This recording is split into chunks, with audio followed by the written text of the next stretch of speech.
This isn't about us as human beings. This is about what life is doing. This is about what life has created. This is about the simple opportunity to just be alive and move in whatever way it moves us so that we might see things more clearly. And seeing things more clearly doesn't have to mean anything about the future. We can just see it now and appreciate it now. And in that, allow there to be this surrendering that just gives it all back to life, gives it all back to God. I love how there's not a demand, right? Life isn't judging you. Life isn't saying you should have. Life is just saying, I love you. And I really hope you can feel into that. Let's just take a moment and acknowledge that this is where we are. We've consciously chosen to be here. And we're going to just fully allow ourselves to be here.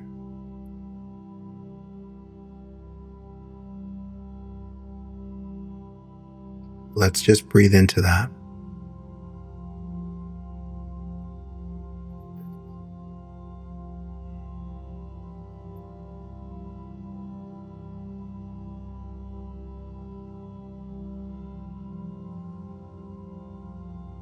And also, while we're here in this space, recognizing that, let's also just acknowledge the stillness that is here behind all of the mind's noise. Like, no matter what you're thinking about, there's that same stillness that's always been there.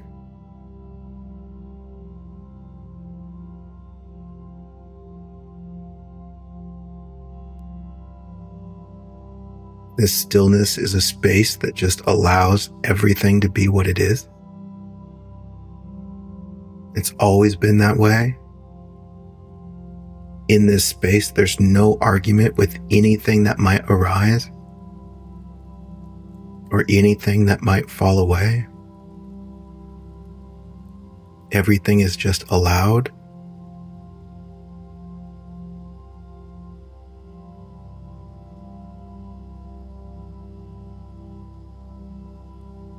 And we can honor that space.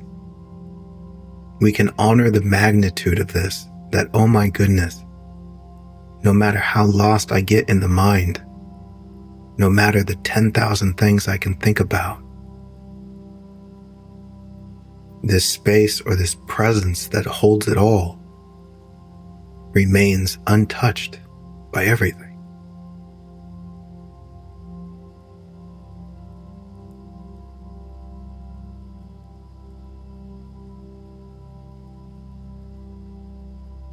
And just invite a gratitude for that space. It never leaves. It's always there. So obviously, it's our true home.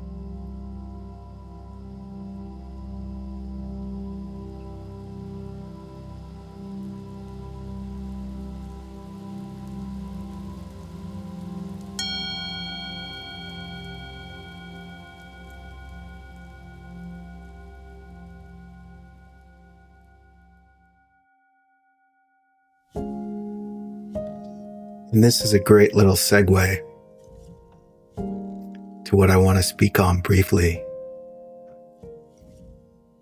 I was writing yesterday something called Illusion of Me and the Reality of God.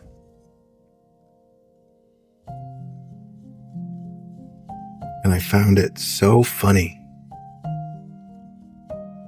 because every time I put my heart in this direction to be still and question what's really true, I can't escape the reality that my adorable human struggle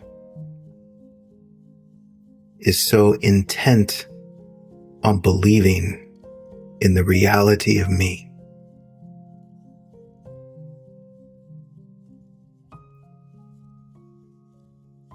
The reality that who I think I am is going somewhere.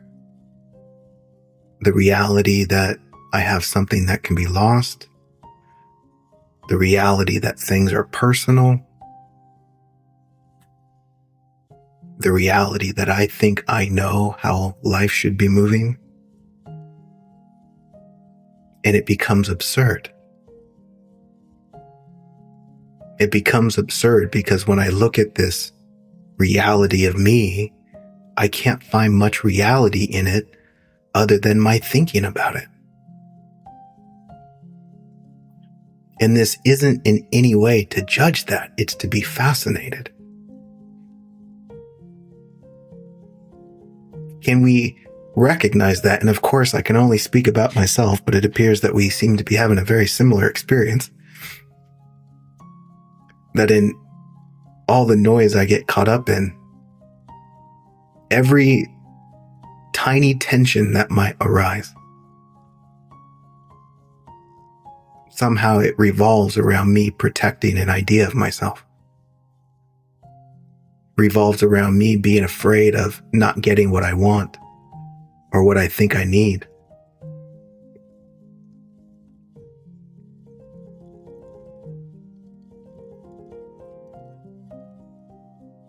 And it's been like this my whole life. And I see the journey where before this recognition of looking beyond the veil, all of these assumptions of blame, if only this, if only that, yada, yada, yada, yada. And now there's this gentleness that ultimately sees there's not much to argue with because I'm the one that's creating the mess.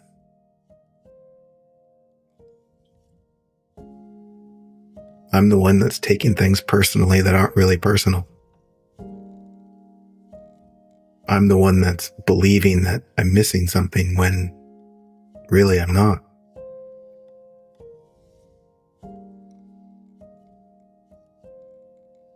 This is why, for me, this becomes the most important thing. Like seeing the truth of what's actually happening. Because it is seen that every difficulty, let's say sufferable difficulty, is created by this innocent misunderstanding that's projecting something from the mind and then believing the projection. That is thinking that something's happening that's not actually happening. Where else can you go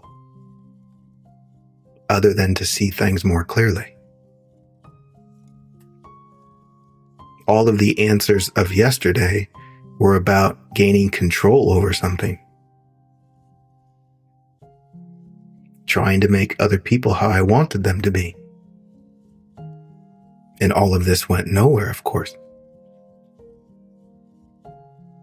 So where else can I go but to come home and see what's true? And of course, this coming home to see what's true is the great surrendering of this ego.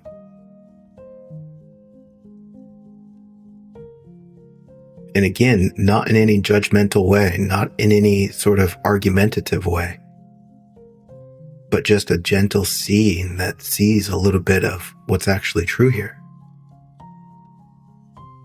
Which in some way can be said, oh, I'm making this about me. And it's not. Can you recognize that in your own experience? Wherever there might be tension or these flavors of fear, whether it's resentment or unforgiveness or any argument, where there might be this movement to make it about you. And I love how we can check in every week because we can just look at the past week. Be like, oh, yeah, I saw it happen there. Oh, yeah, it happened there too. Yeah. And we can take a moment and just forgive all of it because what was it? Oh, it was an innocent misunderstanding. And the best part about this The absolute best part about this for me is that as we check in and see it, it's like nothing actually happened, because here we are again and everything's the same. We're just right back to that stillness where we imagined a week that went by.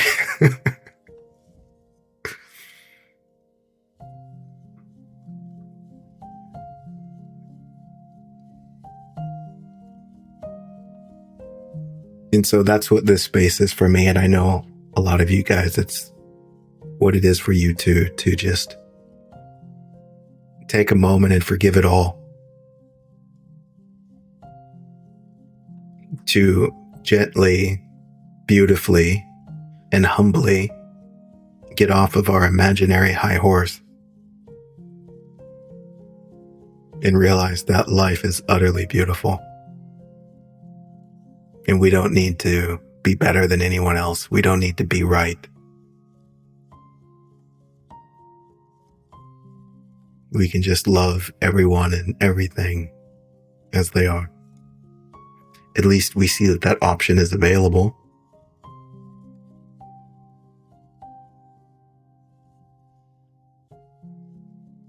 Do you see how important it is to forgive yourself in this? Because so easily we can just turn this into another quest of self-judgment. Like, oh, I did it wrong. No. You did what every other human being is doing. Welcome to the club. Now, if you want to be better than other human beings, okay, you're gonna have a problem.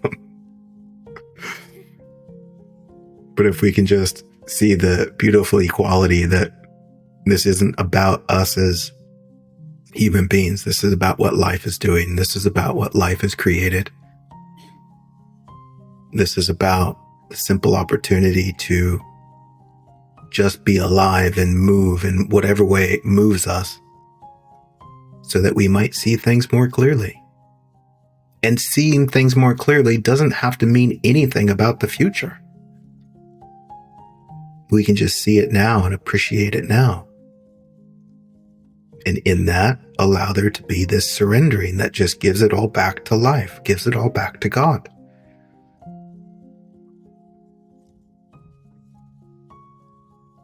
At least, that's the option, the invitation.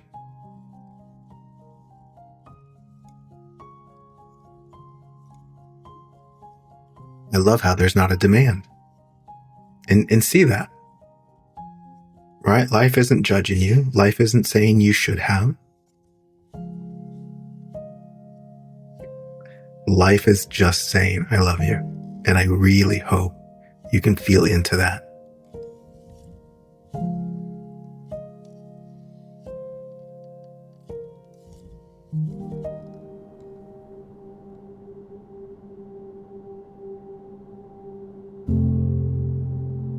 Let's just take a moment and feel into that.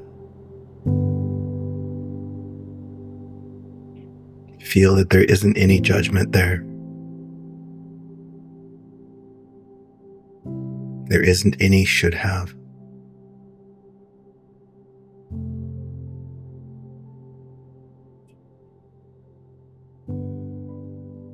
There is simply this immensity of life held together by love, extending a beautiful freedom to all that is.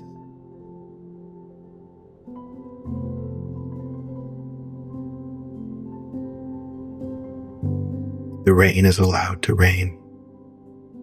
The wind is allowed to blow. The sun is allowed to rise. And you